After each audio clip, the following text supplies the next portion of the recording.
What's up, everybody? Welcome back to another movie review. Today we are talking about the third and final of the Hobbit trilogy, The Battle of the Five Armies.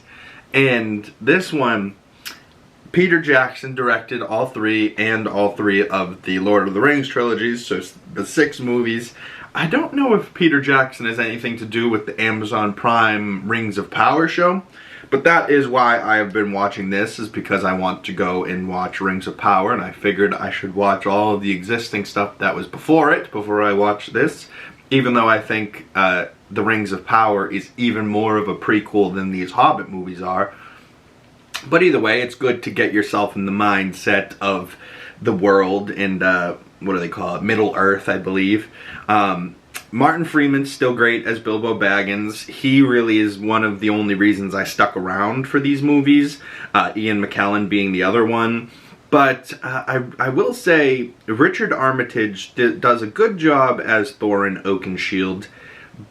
But I don't know if I like him. You know what I mean? Like, every other role I've seen him in, he's a real prick, right? And he's supposed to be like the, what is it, Aragorn?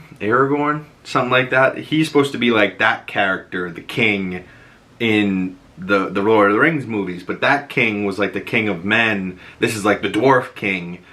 I don't know. I don't know. I think I just really like the original cast of the Lord of the Rings so much better. The cast is so deep. You know, like, it's hard because, you know, this is supposed to be separate, but it's hard not to compare the two, considering how similar they really are. With the ring, with the Bilbo, with one of them's a Baggins, you know, like, with the Sauron, with the Schmog.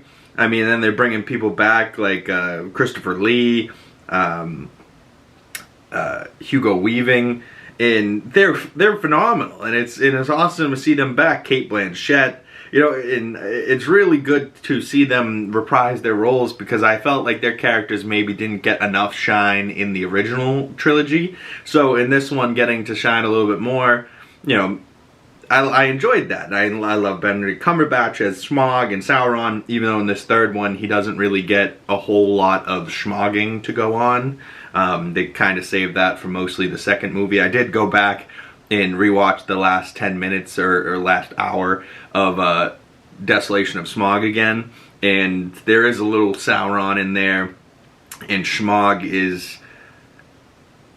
I'll give him credit. For 2013, the dragons do look pretty damn good, but just, you know, compared to the other dragons I've seen recently on House of the Dragon, there's really no comparison at all. You know, like, House of the Dragon just really kills it with their dragons, and they have multiple, and they all look phenomenal, you know. But overall, I gave this movie 3 out of 5 stars. You know, it's good. I enjoyed both trilogies.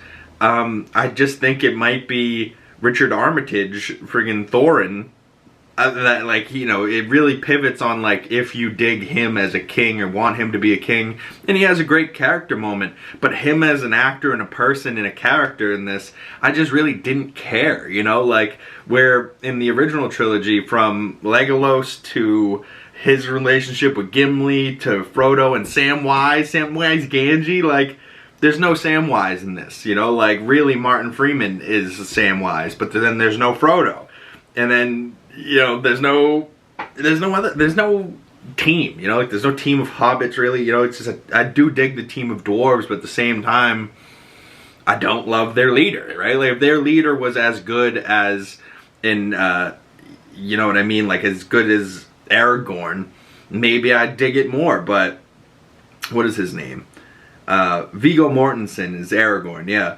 If they had a Viggo Mortensen to be the king, it would be different. I think they wanted this Richard Armitage to be, but I don't know, I just didn't dig him very much. I don't know what that says, but it is what it is. I gave this movie 3 out of 5 stars, about 6 out of 10. This is, I believe, I think it tied the score for all the Hobbit films.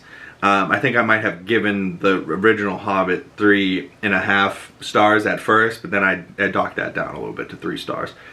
So the Hobbit trilogy, all 3 movies gets 3 stars apiece, and they're good movies. I enjoy the world building. They are a touch long, especially if you're watching all the extended versions, but I believe those are the versions you should watch. The versions. No, versions. But comment below, have you been watching The Rings of Power? Is that worth my time? Should I go check that out? I would love to know these things down in the comment section below. And stay tuned for the next movie review. We're continuing on, and I believe finishing my DC movie rewatch with Blue Beetle. So stay tuned for that next. And I also watched Dune Part 2 again last night for, I believe, like the 4th or 5th time. Phenomenal movie. Just phenomenal, honestly. So good, it hurts how good it is. It should be the highest grossing movie of the year, but instead it got beat out by Deadpool and Wolverine and Inside Out 2.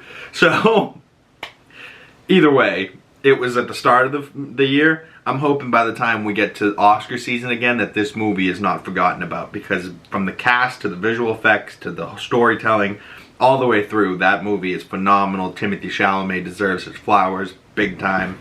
And then he's got another movie coming out where he's going to be Bob Dylan. So that kid's career is like a rocket ship right now. But stay tuned for that, y'all, and I will see you beautiful people in the next video. I believe it's, what, Labor Day, Memorial Day weekend, something like that. Have a good weekend, good long weekend for y'all, and I will see you guys on Monday for a Comically Boston. It's going to be a good one. There's a lot of news from the last week, so stay tuned for the weekly nerdy news. My name is Big Cam. If you'd like to follow my other social medias, links down in the description below, and I will see you beautiful people in the next one. Peace.